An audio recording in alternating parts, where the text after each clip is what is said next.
I ain't hungry. First I always say hungry dogs run fast. I ain't hungry. I'm starving. Hurd takes the snap. He's back. He's going to run. He's in. Touchdown. Jalen Hurd. When that cage opens up again, our teeth are snarling. We're drooling. We're ready. We're hungry, ready to hunt again. Dallas, we hate you. Braves see the snow. The Eagles train to go. The Eagles win. And again, and again, and again. It ain't about them, it's about us. We play for our protection. Each and every one of us together. Nobody can beat us, I promise you. Promise you. What is up, my brews, my bird brews? We are back. Welcome back to another Speaking Birds. It's your boy Speaks. We are back. Big news out of the Novacare complex yesterday. Sirianni states he hasn't drank a glass of milk in 20 years. We're joined here with John and Clayton. What's your take on that? His bones are probably brittle. Good to be here. Brittle. Thanks for having me. Yeah. Good to be here, guys. Do you guys, it made me like kind of look in the mirror on my milk intake. Do you guys drink milk? I'll drink milk, but it has to be freezing cold. The very second that it gets just the slightest bit warm, I'm done. I agree. Yeah, straight milk, not huge on it, but I'm with you. It has to be ice cold. Chocolate milk, I can bang out some chocolate milk. Oh yeah, 100%. Well, that's what I'm thinking. Does Sirianni, like, is he counting chocolate milk? Is he counting like end of the cereal milk? I don't know. These are questions I wish they would have followed up with. But anyway, boys, we are back. It's victory week. I feel like we demoralized the Giants. I love every minute of it. Man, I thought it was a complete game. I went back and watched it probably like 7 times that Sunday. Fell asleep with it on. Man, I wanted to jump in. I just shout out to that defensive unit. I think they're playing lights out. In the past, 2 weeks, they've given up 12 points on 4 field goals, haven't allowed a touchdown. Now, granted, they're not facing, lights out offenses, but still, yeah. I mean, what do you guys think? Any takeaways that we didn't touch on the post gamer? Yeah, I think all that stuff counts too. You may not be playing anybody, but it is the NFL, so right, it counts to me. Obviously, the DBs look good there. The defense played great. The Georgia boys played great. I think it was something like, I could be wrong on this, like 17 tackles or something like that. I had the stat and I deleted it because I thought we already talked about it. But yeah, we did touch on that. Yeah. The one things after rewatching the game, a couple of the things I saw that were nice as far as offense related. I like seeing them bring in Van Sumeren as a fullback. He had a couple nice blocks there. I think he had 5 reps. I was going to give you a shout out. You called that. Yeah. Yeah. You threw that out there. I saw that and I was like, you sent the clip and I was like, man, he called that. I like that a lot. Yeah. And the other thing that, obviously him being in the fullback there makes us do is be under the pistol a lot more. So, I mean, it seems like the coordinators are starting to get it together a little bit, if you will. Obviously I guess they're hearing the fans. So I like that, changing it up a little bit here and there. And then Cam Jurgens had that real nice pull block to spring Saquon on that big one. So other than that, I'll kick it to Clayton. I know he probably has some stuff. Yeah. Going back and looking defense wise, I'll start there. Just the defensive tackle rotation. I heard some people losing their minds when that was revealed, which I don't understand. If you know anything about the game, how that's a big shock. So we'll just run through it quick. Defensive tackle rotation. Jalen Carter obviously getting the meat of the reps here. He got 46. Milton Williams got 27. Jomo 22. Thomas Booker 13. Jordan Davis 12. And that last one is what everybody's losing their mind over. And if you watch that game, they weren't running the football, and that's what he does. He's a run stopper. Right. Like, I mean, we're not. Let's actually congratulate Vic for not trying to put him out there in known pass situations when you have guys that can do that, rush the passer better. And people are just freaking out, calling it. The bus label is being thrown around again, and it's just like, oh my gosh, guys, let it go. Like, understand what you're looking at here, and actually you should be happy with the way Vic's using him. But yeah, I just had to get that off my chest. I'm so sick and tired of seeing, in the online forums and whatnot, that Davis is a bust, 13th round or 13th overall, and he can only play 12 snaps. It's like, no, he can play more than 12 snaps. It's just they're not putting him out there in known pass situations, and rightly so. He's a run defender right now. Yeah, Um, to that Yeah, go real ahead. quick, I saw Seth Joyner say something about that on his show. When as Davis, he's really only doing one thing real well, which is run protection. So Mhm. it makes sense, Yeah, exactly. It's like I appreciate Vic doing that Same. and not trying to throw him out there and force him to pass rush, because not only are you hurting his confidence, and the last 2 weeks here, that's what this is to me. I mean, I know people are saying it's just the Browns, it's just the Giants, whatever, and they do have, subpar offenses.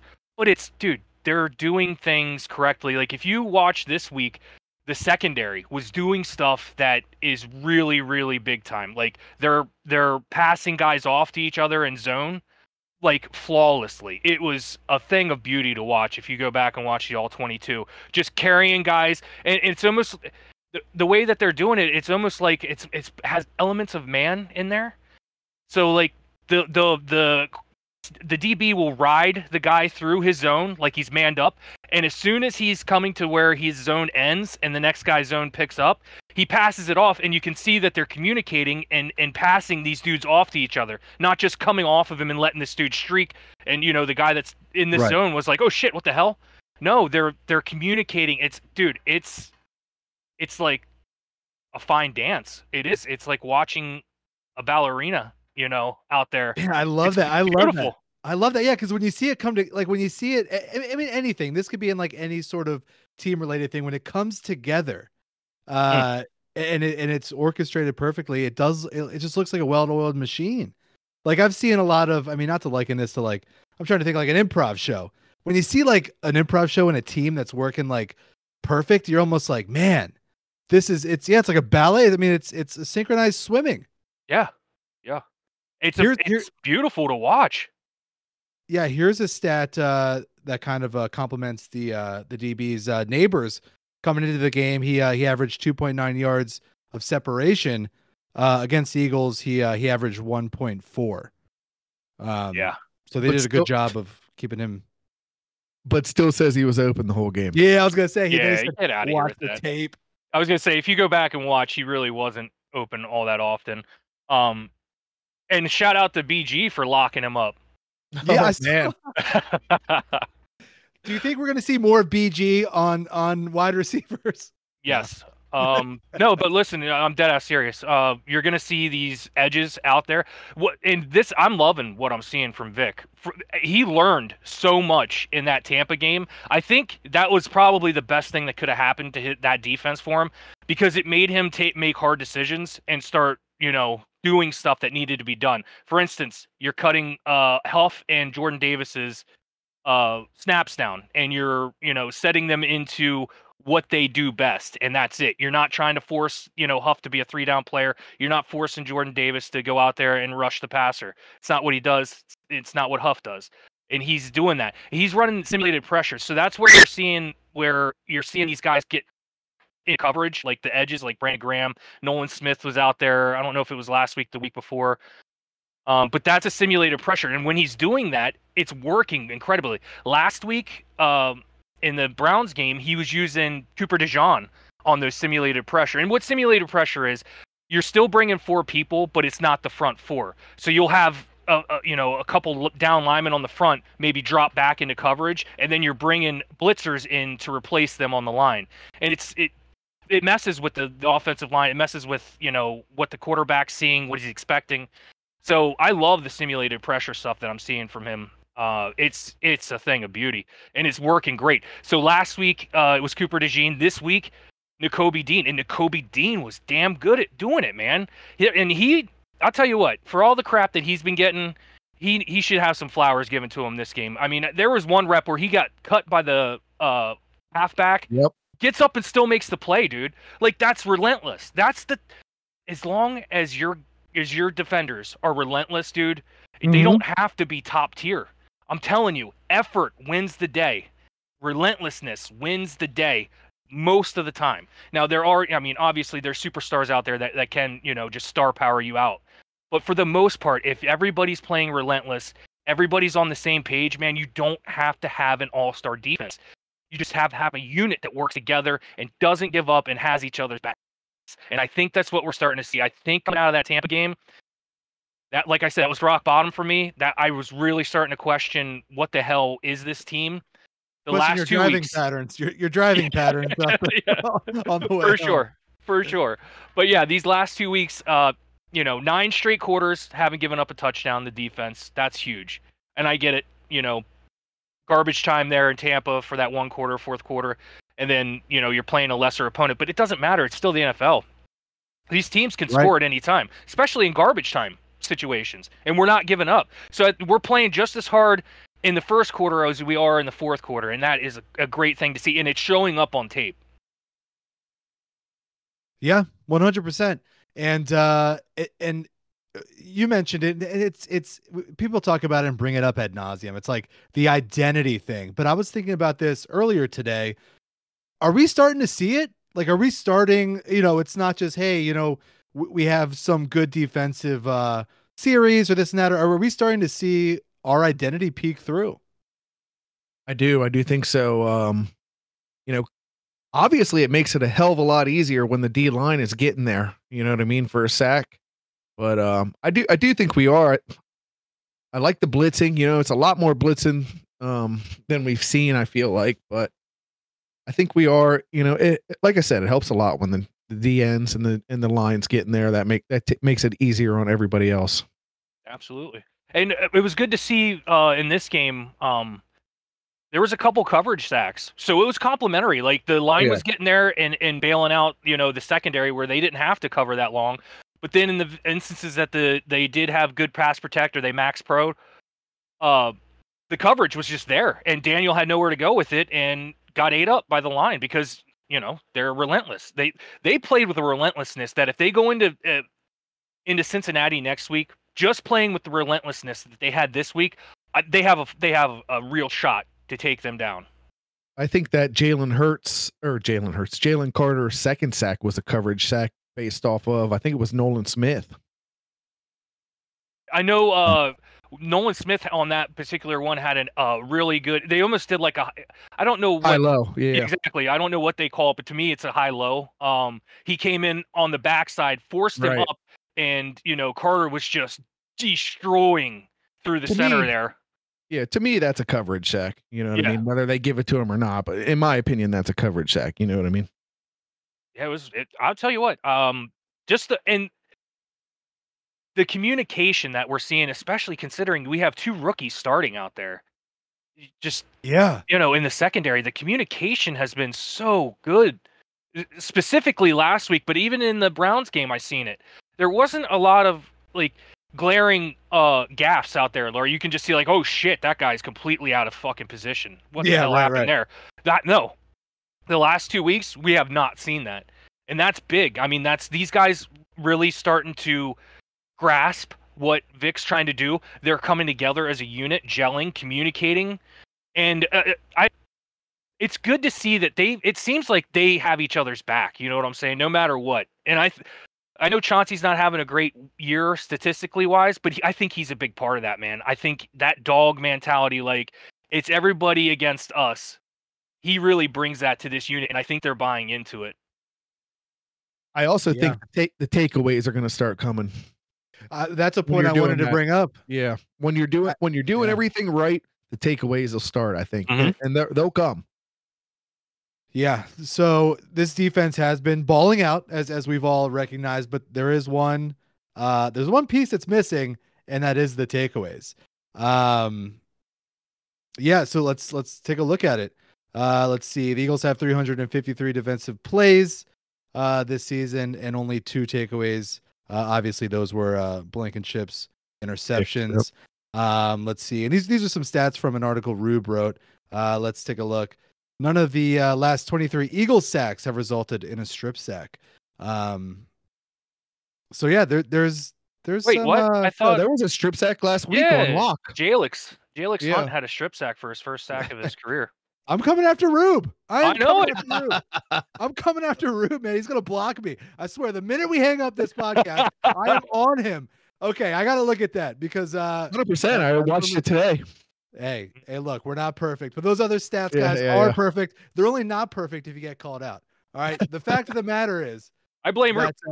I blame Rube, but we got to get some turnovers. I mean, that's a stat that's not flawed. 100%. And like you said, John, I think, yeah, with us playing good and being in position, it will come. For sure. I wrote down some defensive stats here. Overall, right now, this is yards per game. We are 9th at yards per game in defense. We give up 304.4 yards. 10th in passing, giving up 189.2. 14th in rushing, giving up 115.2. 7th in points per game, giving up 19.2. And we're actually tied for 9th in sacks with 19 overall. So we've come on there. Dude, you had 13 in the last 2 weeks, right? 2 weeks. Something Yeah, like exactly. Yep. Exactly. What was our I'm sorry, what was our passing give up? Oh, I just deleted it. Sorry, dude. Shit. It was under 200. It was under 200. Yeah, right? yeah. It was like 192, so. I think, or something. I just literally deleted it because I try to keep my notes flowing. Gotcha. I tried to throw out the sack stat, the easy one, to get some quick credibility back. I can bring it back here quick. Hold on one sec. I am seeing red at Rube. You have no idea. It was 9th in yards per game, 304.4. 10th in passing at 189.2. 89. Impressive. But again, we played two of the worst quarterbacks back-to-back weeks there.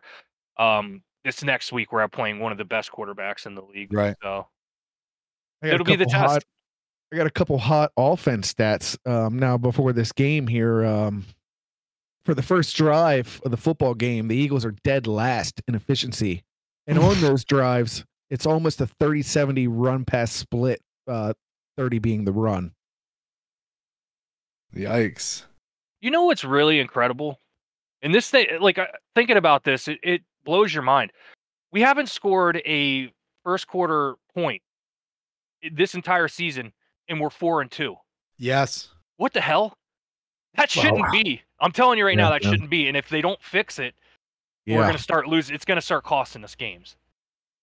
Yeah, it's got a little bit of the vibe of like not a complete team, but winning games from like last season. Do you know what I mean? Mm-hmm.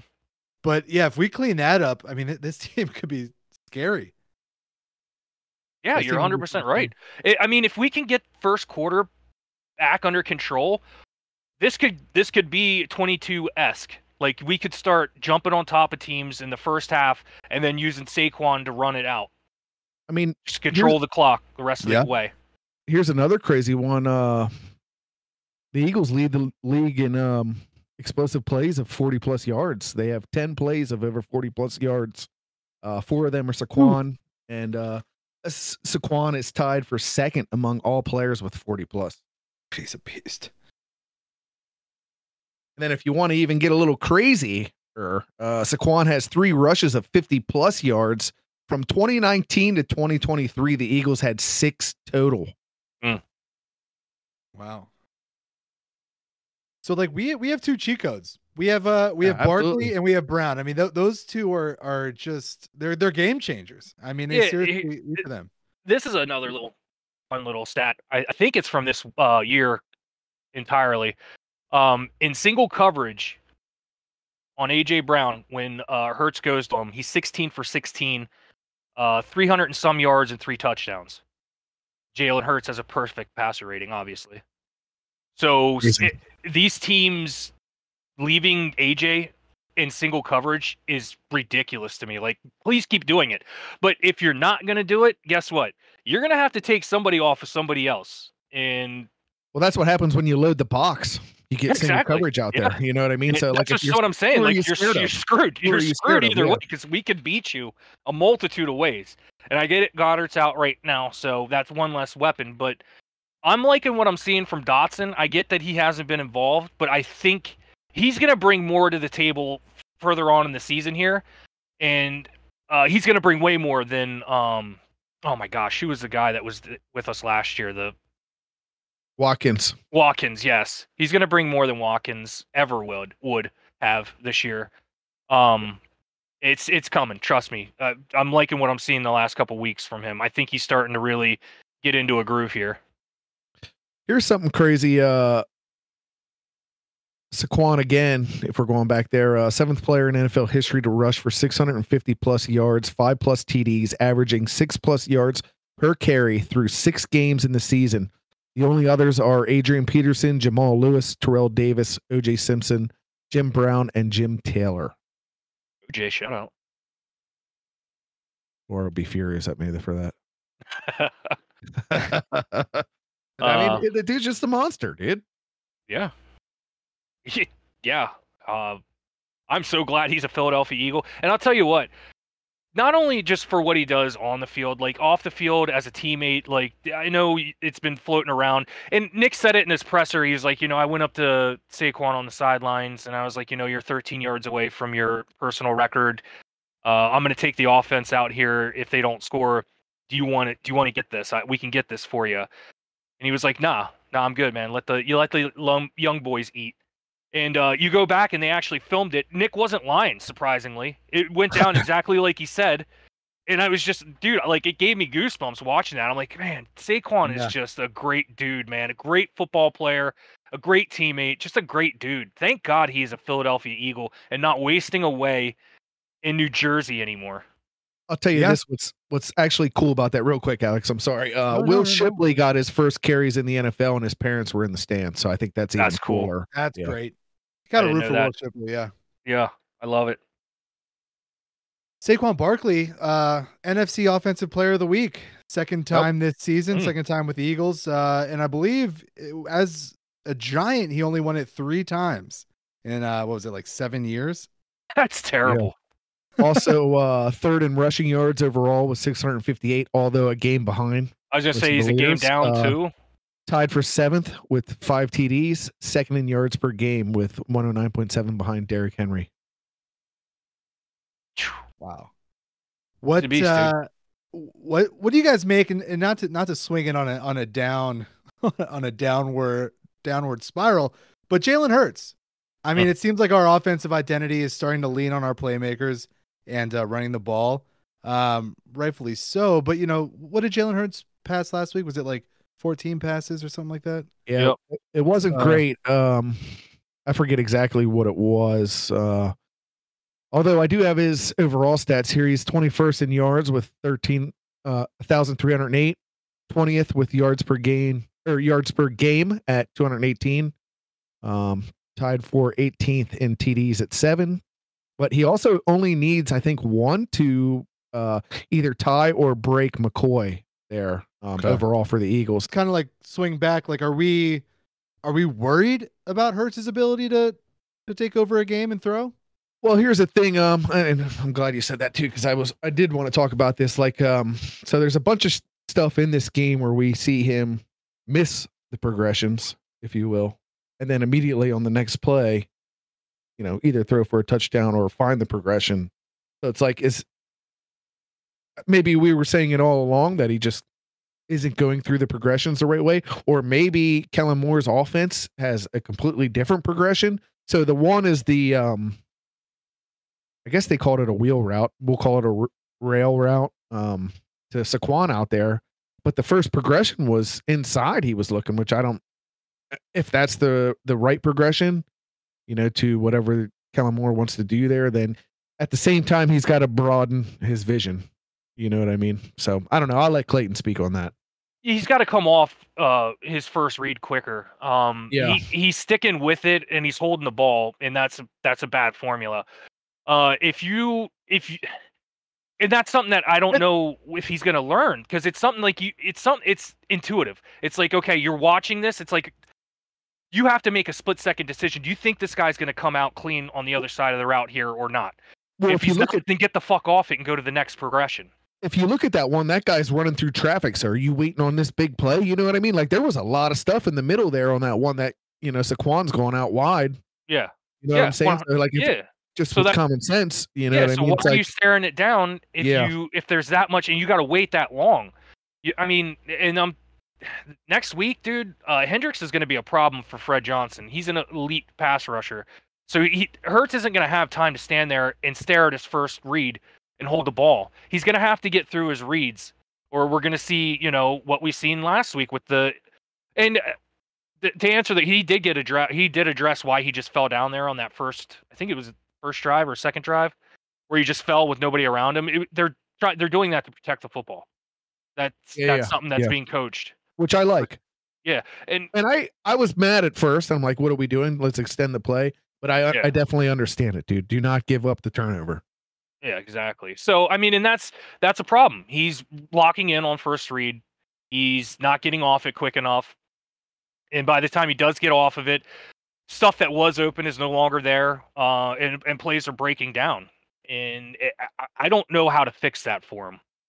It's something he's going to have to work on. It's not something that we can just scheme to fix it. You know what I'm saying? This is Right. something that the player is going to have to fix. Which it really tells us that he's just not great with the progressions. And, a lot of it's on him, I think.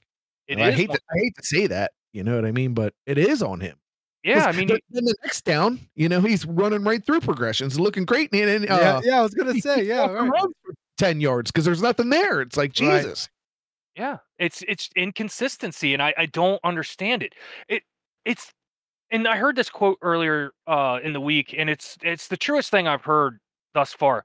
Jalen Hurts makes the easiest stuff look hard as hell, Exactly. and the hard stuff look easy as hell. That dime piece on 4th and 3rd to AJ, that was a hard ass play, and he just did that like nothing. Whereas the rep right before that, Yeah. he's locked in on Kenny Gainwell when he has Devontae streaking across the middle. Easy first down. It's like, just take the easy stuff, man. It makes you want to pull your hair out with him. But he does come up clutch. He has that clutch trait. Devontae's that guy in Madden that's just like waving at you. You remember that? Oh yeah. Like over the years, it's like, oh shit, he's wide.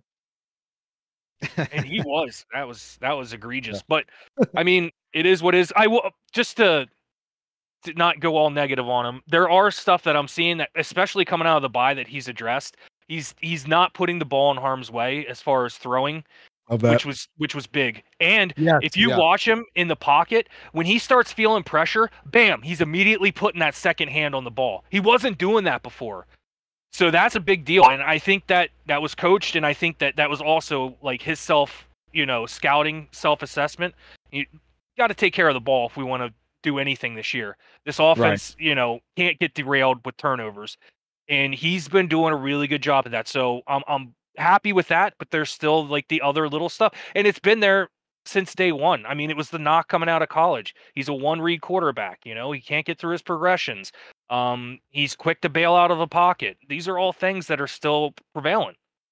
So I don't know that it's fixable. I don't know. Here's another thing. I think we're going to be more of a run first offense now, but if we can open that run up, it's going to take a lot off Jalen. Obviously, like it did last week. You know what I mean?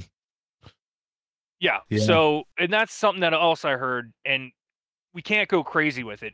You're not going to win consistently doing what we did Sunday in the NFL against good teams. You're just not. Okay. You have to play a perfect game to do that against a good team. Because if you fall behind running the football, if that's your philosophy or run first, good luck, man. Like, I know you have a home run hitter with Saquon, which is a big deal, but it's not common that you can throw 14 times and win by 25 points in the NFL. It doesn't happen. So for me personally, what I would like to see Jalen's dropbacks, maybe somewhere in the 23 to 30. I think that would be a nice wheelhouse for him, somewhere in there. Probably 25. Under center stuff too. I think we still got to mix that in. Yeah, well, the formations and stuff, that's on the coaching. Like, that's on game planning and all that.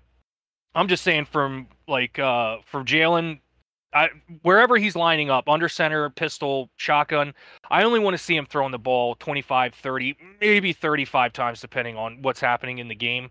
Anything over that, I think, is crazy. Anything way under that, again, I think it's crazy. Like I think we need to pump the brakes on some of these people saying that's our identity right there, bully ball. We're gonna go out there and run the ball, 40 times a game and just run it down your throats. It's like, no, man, you're not doing that. Not doing that. It's not 1975, okay? Well, at the same time, like anytime you're way under that, that means the run's working. You know what I mean? You don't really like the Eagles are crazy when it comes to that. Like you get down by 14 points, they're throwing 50 times. Dude. They don't care. Yeah. They don't care. 100%. And for me personally, I'm perfectly fine with running a philosophy like this. Throw to get the lead, run to close the game. That's it. And you're obviously mixing the run in there. It's not just exclusively throwing it. You're doing a nice little, mixture in there. But then once you get that lead, that's when you start leaning on them. That's when you start bringing in your pigs and running all over them. Tire them out. Yeah. Close the game, control the clock, control the game flow. That's the stuff. And that's what we did in 22. And I think this team can do it. This team is built to front run. I don't know that. They've been killing on the big play, but I don't know that that's sustainable. Do you want to build your offensive identity on a big play? What are we, the greatest show on turf? Hell no. We're not even close to that. That was a freak show. So I don't know that you want to be your identity, just, big play and run the ball. You have to have some consistency in there. And it starts with and ends with Hurts, to be honest, on offense. It starts and ends with Hurts. He has to be more consistent. Yep. I think he's clutch, but he needs to be consistent. 100%. 100%. I agree. Guys, before we put a pin in this week 7, anything else that you guys wanted to touch on in terms of extracurricular activities throughout the week and or the game? Do you want me to go through the overall offense rankings quick? I have them here. If not, no big deal. Run them. Eagles offense is 9th in yards per game with 362.2, 22nd in pass yards per game, 195.5, second in rushing with 166.7 yards per game, 17th in points per game, 22.3. Other than that, I have nothing. All right. I like it. Here's one thing I wanted to kind of briefly go over, like kind of where we stand. It's week 8. Does it not feel like week 8? I know we had the early bye. Yeah, it's crazy. But it's like, whoa. Just kind of like looking around and like taking the temperature on where we stand. I saw a graphic that if the playoffs ended today, we wouldn't be in the playoffs. So let's take a look around. Take a look around. Looks like the Lions are leading the NFC, followed by the Commanders. Number 3, Seahawks. That's a shocker for me. Number 4, Falcons. 5, Vikings. 6, Packers. 7 would be Bears. We're right on the bubble at 8, and then followed by Buccaneers, Cowboys, Cardinals. We're second in the NFC East, only behind the Washington Commanders. What do you guys think about our expectations? Are kind of like maybe a path to get to where we want to be at the end? Well, obviously at the moment, it's going to go through the Commanders. I don't know about the wild card as far as, I guess I'm looking here, but I just want to win the NFC East. Yes, so I think that's imperative. It's a no-brainer. That's the straightest line to the playoffs for us, in my opinion. But in the same sense, we have to take into consideration all those pretty records in the NFC North. They haven't even started beating on each other yet. Right. So, I said that last. Exactly. While we were there. Yeah. So they haven't even started, messing with each other yet. And to be honest, the East hasn't even really started messing with each other yet. Right. And then you got Jaden Daniels. He's hurt. He could be out a couple weeks here. He's week to week, so he's probably going to be out next week at least. Possibly longer, and that's it. That's all they got on offense. If he's down, Marcus Mariota came in and played fine last week. Surprisingly, I couldn't believe it. But that's not him. We know this guy. His playing all right was a fluke. It was. So I don't expect that to happen again this week. I don't even care who they're playing. They were playing the Panthers as well. So come on. Right. Chip Kelly's out somewhere salivating. Oh, for sure. Yeah, right. He's in Mariota's hot tub waiting for him to get waiting. This guy just waiting. I'll bake say some this cookies. though. I'll say this though. The Vikings are in hot talks with the Rams over a Matt Stafford trade for Darnold. Whoa. At least that's Are you on the rumor serious? mill. Yeah, that's on the rumor mill big right now. Big time. So what? The Yeah. Rams are just fire selling. They're getting Yes, rid of Cooper they are. Kupp. They're saying they're going to get rid of Cooper Kupp for like a third rounder. Yeah. Well, I get it. He's old and crippled, but he was a Yeah. beast. Yeah. So yeah, they're fire selling, I think. And then who else did I see that was fire selling? Well, the Titans. The Titans got rid of Hopkins. Titans, yeah, the Titans. And There's they're a getting rid of linebacker from the Titans, Landry. Yeah. They want to get rid of for a third. So And they're saying that a lot of teams are checking in on Myles Garrett, and there's possibility that there may be movement there. I haven't heard anything about the Crosby. I wouldn't mind to scoop him either. I think he's sticking strong. All right. God, that's going to be so heartbreaking when it's going to be Garrett to the Lions. I don't see that. I don't see that happening. If anything, I could see, and I doubt this will happen either. But oh my God, the Jets. Yep. The Jets trading what's his face? Reddick. Reddick. Yeah. I could see them trading him to the Lions, and if I was the Lions, I'd take a flyer on him. Why the hell not? I mean, you just lost the guy that was playing the best edge in the season in Hutchinson. So, I mean, not much behind him. Might as well take a flyer on it. You're all in right now anyway, you know? If as the Lions, you're all in. So if you have to give up, a second, even, I would do it over them. I guess the 49ers are in for the Cup trade. They're looking for wide receivers because they are just bang the hell up at wide receiver. I saw a meme, and I probably shouldn't laugh, but they were like, what was it, like the healthiest receiver on the Niners had gotten shot 2 months ago? Oh gosh, It's like Pearsall. Yeah. And the Steelers were in on the Cup trade. A lot of teams looking for wide receivers. So yeah, I seen that somebody said the front runners, and they named like 5 teams, and we were one of those teams. I was like, who the hell? Who is reporting this? Like, why are the Eagles in on a receiver? Never, dude.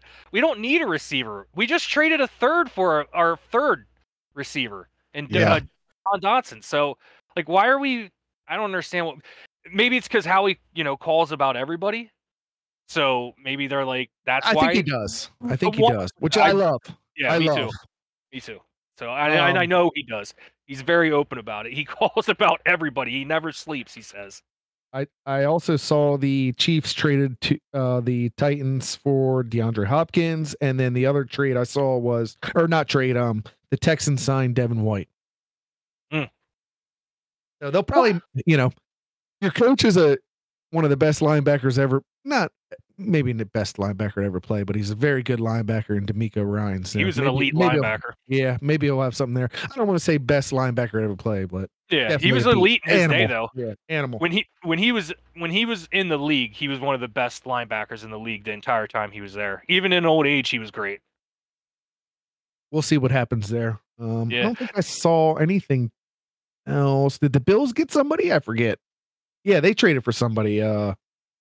I think a wide receiver, right? Yeah, it was a wide receiver. I cannot. Yeah, from the Browns, Cooper. Yeah, Amari Cooper. Yeah. Oh, Cooper, yeah. That's right. And then we just hope the Cowboys continue to fall, and get nobody. Get nobody. Man, the Saints started off on fire. Now they're 2-5. That happened quick. And they just re-signed Kamara. Yeah, or extended, I'll say. Some might say that we've ruined 3-team season so far. Look, after they lost to us, the Saints, they've gone on to become 2-5. The Browns had a fire sale. Maybe they got rid of Cooper, but hopefully they get rid of Garrett. And then I feel like that did it for the Giants. I mean, that was demoralizing. I don't know. However, Dexter Lawrence leading the league in sacks. Yeah, from the nose tackle position at that. That's animal. Yeah, just what an absolute freak show of a season he's having. I mean, if he wasn't a Giant, I'd say good for him, but he is a Giant, so I hate him. Yeah. Well, guys, let's take a quick break. When we get back, we're going to look at the Bengals and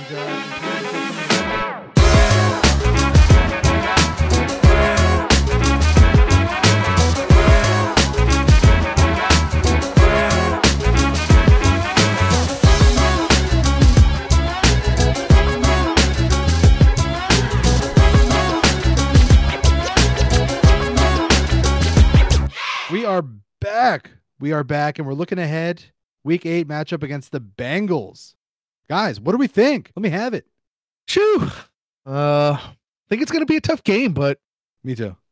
we got to play. We got to play well. We got to dial it in. Do all the same things we've been doing, but I don't know if we're going to get to the quarterback. I think Joe Burrow's been slanging it out pretty quick, so we're gonna have to rely on tackling. Yeah. I think it'll be a tough game. I think you got a team with the Bengals who, I don't know, after looking at what their fans are writing, this is their season. I mean, not technically, but I think they really emotionally need this win. And I think the team's going to come out and play like it.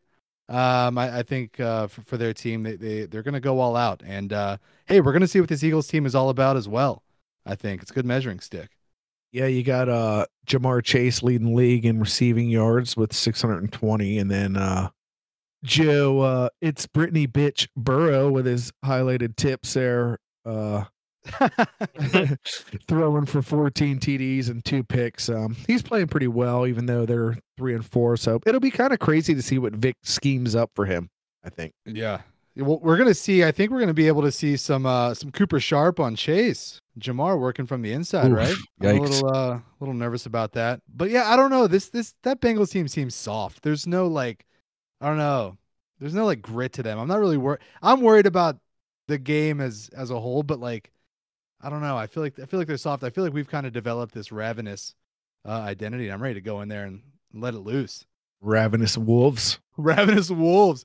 The Bengals will be donning their all whites, and they're 4-0 with those with that color combination. We also only play them every 4 years, but have only won the last 3 of the last 14 meetings. They have not beat the Bengals since Xmas Eve 2000, and Philly has never won in Cincinnati, although they tied a game. Yeah, there's a lot of those weird stats working against us. I don't like that. So it's time to make change.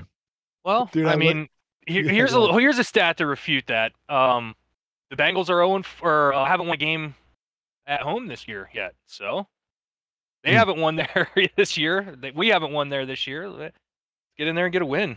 But yeah, that that stat that we never won in Cincinnati, that haunts me, man. I hate those type of games, those types of stats. I feel like they usually come true on us.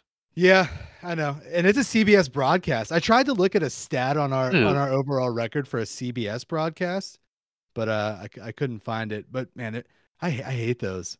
I think we mentioned it before, but they seem boring. It also looks like they're trending in the right direction for all the injuries. Like Orlando Brown got injured, but he was practicing or was limited again, I guess, today. And then, which seems like he'll go. And then the other guy was Gino something. I forget his name, and I lost it here on my notes. But he's a safety, and he was limited too, so it looks like he's going to go. So I think they're all healthy. Yeah, and that was their biggest thing. And beginning of the year, they got banged up, especially on the defensive side, defensive line. I know for sure. Orlando's a beast. Like he's a legit one of the best tackle. Yeah, he's a legit tackle. Their center is one of the best in the league. But outside of that, their guards aren't anything special, and the other tackle is okay. So I mean, whoever's lining up on Orlando is gonna have a day, and I think they'll probably switch people in and around there. Sweat will be there. I think they'll line Huff up over there too. I think everybody will get a shot at him. I don't think it'll just be one exclusive matchup. So I mean, it'll be a test to see if we can get pressure on him, because he can get the ball out quick, and these receivers are pretty good in space. So this is definitely going to be one of those games where it's kind of like the Tampa game, where I expect them to come out and try to get it out quick to their playmakers and have their playmakers make a play. Beat somebody for a big gain down the field. Catch it short, beat somebody, and get a gain out of it. I think they're going to try to do exactly what Tampa did. And this will be a great measuring stick to see where we're at from that Tampa game. Like I said, watching the tape, man, it looks like these guys are gelling. It looks Like the defense is coming together. I feel like they could be up to the task here. Even if, you got Dijon on Chase, I think it'll, as long as we tackle, we'll be all right. And I think we're going to be more Yeah. physical in this game, and that's going to be a big deal. That's the last 2 weeks we've been way more physical team. We've brought the pain. Yeah. And that's the identity that I feel like this team should embrace. I know the defense is embracing it, but the offense needs to embrace it too. Just like imposing your will, being more physical than the other guy, being relentless. Yeah. If you can do those things, man, I like our chances. The other thing, like if we can get some too high, maybe some press coverage out of one of our corners, you know what I mean? It was nice to see disrupt some routes, Q had a few press routes last week. Yeah. It was Which, nice. that's the guy I think can do it. You know what I mean? Even Cooper Sharp in the slot, you know what I mean? Get a little press action. Hoo. And I didn't realize how big of a dude he is, man. Like, he's a big dude. Seeing him and Devontae next to each other, I was like, oh my God, it's not even close. Like, this is a big dude. Are you Cooper Sharp you're talking about? Yeah, he's big for a slot guy. He moves great. I got to admit, when I first saw him come into the NovaCare complex after we drafted him, I had that thought of he looks small. But then, he doesn't look small out there. But I don't know, something about the video when I saw him, I was like, man, this looks like a dude I'd run into at the grocery store. I was like, I don't know. But yeah, I mean, the guy's earned my respect. Can't say much about him. Yeah. He'll lay the wood on you, man. And I love it. I love rookies flying around smacking people. That was the reason Sidney Brown won me over. I mean, he wasn't the tackling machine that you'd expect, but he would fly around and lay a smack on you, and that's all I ask, man. Just bring the fucking pain. Yeah. Even if it's 3 high with Sydney out there, if they're just getting it out fast, let him lay some wood. I want to see some Sydney out there. Let the safeties and the 3 high look come downfield on them. And I tell you what, you come downfield and you start smacking these little receivers. Oh, yeah. Higgins and Chase are not going to want to keep doing that. They're not big receivers by any means. It's not AJ Brown on the other side. Like Higgins he's a tall boy. Yeah, he's kind of twiggy. I have a good feeling if we come down and start putting hits on these guys, they're going to start, thinking twice. Yep. Well, that's what I kind of mean. Yeah, they're not. I don't think they're savages. I don't think even Burrow. I mean, I know Burrow is, I respect Burrow, but I don't think he's like a savage at heart. You know what I mean? Mm-hmm. I don't know. I hope. I'm with you. I think that we are the more physical team, and we need to be we need to show it on Sunday. We need to come out and be the more physical team. Yeah. Yeah. If we have any chance of winning. Yeah. What do you guys think about Cooper now that he's back there? Now he's getting playing time. He's a big part. It's still doing the punt returns. I know Fangio mentioned that scares me. That's really liking it. Yeah, that scares me. Just every time he always gets a nice return. I'm like, man, I love it, but I just don't want him getting hurt. That's my only thing. So it scares me every time. It's the same thing with we have go back to Rager, it's like, oh my God, I'm scared to death. He's going to drop it or muff it. And then you got Covey and you're like, God, this little fucking midget out here is going to get destroyed and fumble it or whatever, but he never really did. And then you got a guy like Cooper who's getting nice returns, and Covey got nice returns too. I can't knock that from him, but it just scares the death out of him. That's all. Yeah. He's more valuable in the slot than he is as a punt returner. And I get that we don't have many options right now with Covey being out, but I'm with Vic. I don't want him there. Yeah. The more I thought about it, it's like, it's cool to see him back there with the ball in his hand because he is a playmaker. But the drop off between him and Avonte Maddox, it's just 2 weeks, so he could regress here. But I don't see, even if he goes into a regression, being worse than what we've seen from Avonte this year. So if we would, God forbid, knock on wood, anything would happen to Coop on a fucking punt return, that would be catastrophic in my opinion. That would be worst case scenario. You should have muted his mic, Alex, saying some things like that. we need the board.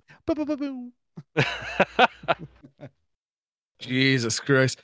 Well, on the other side of this, now I don't know if this guy is a return man, but Paris Campbell was released. Yeah. And then, which pretty much means they're probably going to open up the Anaya Smith window. If not, then they got to get somebody else, because with Paris Campbell being released and re-signing the practice squad, I don't think he can be called up again this year. No, his call-ups are done. So Yeah. basically, he's just sitting there as insurance right now. Should somebody go down, he'll just come. We won't call him up. We'll just sign him off the practice squad to come Right. straight up and be on the 53. So there's no more elevations for him. He's just going to be an insurance policy moving forward for this season. I guess my point was maybe that Anaya Smith could return some. I don't know if it's something college, but yeah, he did in college. He had a really bad training camp, and He did. He was muffing punts left and right. They said, to the point where they kind of took him off it. So I don't know. I mean, who knows? I know he started getting into a groove at the end. Like, he came on in the last week and a half, 2 weeks of camp there. But the first 2 weeks, 3 weeks was just horrible. Couldn't catch the ball, wasn't in the right position, muffin punts, just no confidence. Just look, you got to flailing. find some way to get on the field. Yeah, no, and if that'd be honestly, if he could turn into a serviceable return man, that would be great, because then we would have a role for him as a rookie to be on the field and get snaps. Because I think if he can do what he did in college, he has a role here. Mm-hmm. I mean, I'm not going to say he's Debo, but he's like a Debo type of player. Like, he's that gadget type of guy. You can line him up anywhere in the formation and, and script him or scheme him to get the ball in space. And that's what he does best. Once he's in space, man, the guy, he's like a joystick. Yeah. But it's just, getting him back on track here. I know when his window opened 2 weeks ago, right? So he's had October 7th. So they need to make a decision, I think, this week. I was gonna say, I think it's 3 weeks they have once the window 21 opens. days, yeah. Yeah. So it's got to be pretty much this week. Yeah, after this game, basically, they're gonna have to figure out what they're doing with him, and then the following week they're gonna have to worry about Albert O, what they're doing with him, because his window's gonna close. Yeah, there's a little bit of leeway and all that, but yeah. So, yeah, it would be interesting moving forward how that goes. But circling back to it, no, I'm not a huge fan of pooping out there, and anything that we can do to get somebody else returning punts that's not going to be a liability, I'm all about it. Yeah. I went back to that Christmas Eve game of 2000, the last game where we beat the Bengals. Eagles won 16-7. Charles Johnson caught a 39-yard touchdown from D-Nab. Akers put up some field goals, and Donovan McNabb had a reception for 3 yards. Pinkston was Charles Johnson. Pinkston had 0 receptions for 0 yards on 2 targets. Surprise. Charles Johnson. I don't even know who that is. Yeah, he caught a 39-yarder on Christmas Eve of 2000. Touchdown. I'll have to go back and watch it. We should go back and watch it. Man. Yeah, I'm excited for the game. I think we match up like pretty evenly. Yeah, right? yeah. The metrics look pretty good. We last 2 weeks, both teams have played Browns and Giants in different, obviously different patterns, but won both. So both teams are 2-0. So we'll see. Let's do this. One of the biggest things I saw today, and it changed from yesterday, was that Zach Bond was working on the sideline yesterday without a helmet, and then today he seemed to have gotten back into practice. So I think that's huge. Yeah, that's big time. Yeah, because I was a little worried about that. Another Zach Bond stat. Now, he got hurt last week, and also with the defense getting home and getting all those sacks, he wasn't really getting the tackles, but he's tied for 13th in tackles overall with 57, but he's leading the Eagles. Yeah, dude's a monster. So, another thing is Goddard. We have no timeline on Goddard, which I don't like. Obviously, he hasn't been at practice. Becton. Yeah. The good thing I saw last week, like in the post game live, Becton was out there shaking everybody's hands and dapping Yeah, with the everybody shades up. on. You know what I mean? Yeah. I don't know what's up with that. I figure like if you're pretty, I don't think his concussion was that bad. Maybe then, you know. No, That no, makes definitely sense. not. Yeah. Yeah, he probably just had some light sensitivity, Yeah. and a headache. But yeah, I don't think it's that bad. But it's another one of the things where nobody's made it. I'm pretty sure I seen somebody say or a tweet out there that nobody has made it through concussion protocol in 1 week this season yet. So the chances of him doing it, it's slim. Lane Johnson was close to doing it, but Well, I remember it is I what it put is. that stat out there a couple pods ago. It was like almost 90% that they'd never make it back. Anybody. Yeah, so it's even if even outside of this year, like you said, it's rare that you're Yeah. going to make it back in one week. So, Which I think Tyler Steen did, from what I seen in his relief there, he did really well, really well. So I'm not worried about it. I'm more concerned with Fred Johnson. He's going to be facing Hendricks. I forget his first name, but he's an elite pass rush, and he's going to be exclusively on Fred all day. So gonna have to get creative with what we're doing. Hopefully, we'll have some protection sliding over that way. Have some tight ends over there chipping. Have the running back shading to that side of the field, just so Hurts is a little more confident, because we've seen what happened. Last game, it was like he was expecting to get clobbered. He was seeing ghosts a lot of times. Well, I won't say a lot of times, but on the times that he was like scrambling out of clean pockets, it was like he was seeing ghosts. And I think it was just because he was expecting pressure to blow up on his left side, on his blind side right away. He also, you're talking Fred Johnson. He also did a lot of nice stuff too. No, he did. Especially considering who he was going against. He got beat early on, then he steadied the ship. And then he had a few rough reps here and there, but I mean overall as the game went on, he got better. He righted the ship, but early he was rough early. Guys, should I make Cincinnati chili? This is the week. This all boiled down to this. Am I eating Cincinnati chili at 10 a.m.? I think we're fasting for another week. Outside the NovaCare complex. I don't know, man. Little Skyline chilies, Yeah. spaghettis. Throw an egg on there, fried egg. Oh, good God! One of those half cooked ones where it's like, oh no, it's hard boiled, but like the yolk's runny. Yeah, yeah. Oh.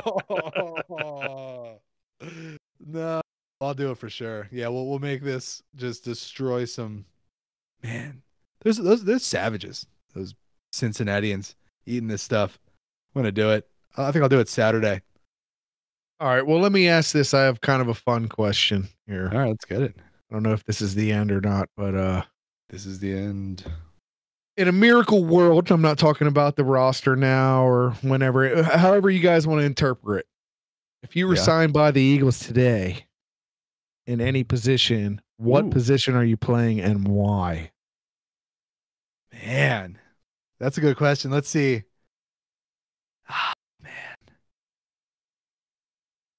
And this is a playing position, right? We're not doing yes. All right. Because I was gonna say I'll take like Dom's job. No. As a player, All right. Putting on for the 717.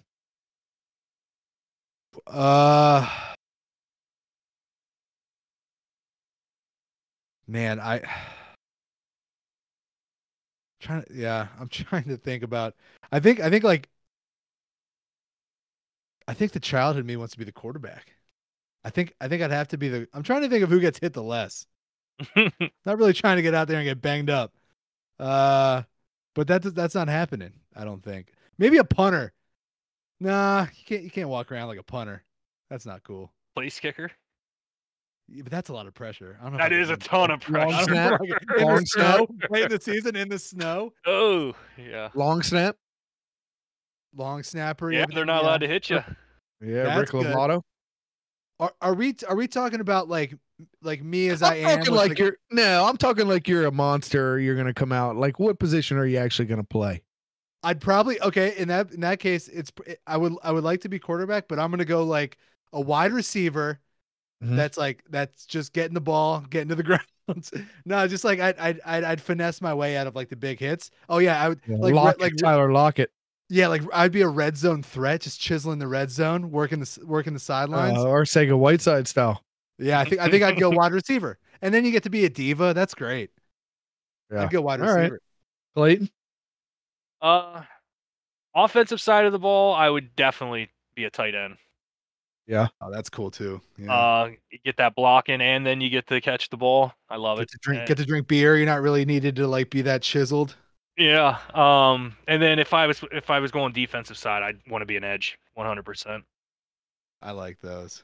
Yeah, I feel like for me, those. I'm just going straight defense. I want to be that free safety that comes up and just puts the hat on it. That like would be it. great. So that's that. where I'm at. I love that. Yeah.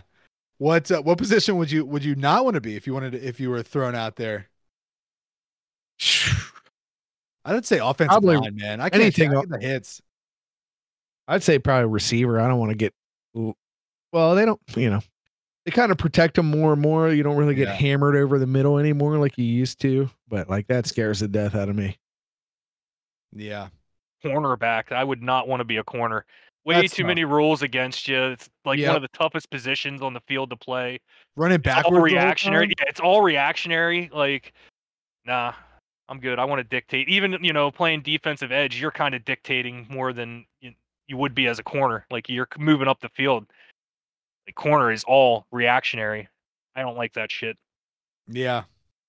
Yeah, I wouldn't want that. That's tough. Well, guys, anything else on the Cincinnati? Should we do predictions? Yeah, let's do it quick. Let's I think let's see. I think it's going to be a close game. I'm going to go 27-24 Birds. I also think it's going to be a close game. I was going to go 24-21 Birds. Yeah. Yeah, and I'm right there with you guys thinking it's going to be a close game. And I have it 28-24 Birds. Defense closing out the game as they're driving down the field for a touchdown. Oh, my stomach defense just closes. My stomach. Defense closes it out, and we win in Cincinnati. Yeah. So we're looking at one of those games. It's not just going to be a close game. It's going to be down to the wire. I know. Oh man, I can see it now. I do sense I don't even know if I should say this at this point. I'm not giving any bold predictions about a player.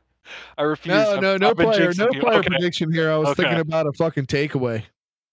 Yes. Hey, let's do it. Let's do it. Let's dial down on one takeaway or what? I'd say dial down. Or do we get two? I'd say one. I'm gonna say one. I'm gonna say 1, 2, and I'm just gonna put it out there. I'd say one. I will say this, and it's kind of like with the sack thing. I feel like the turnovers, when they do start happening, it's gonna come in bunches, man.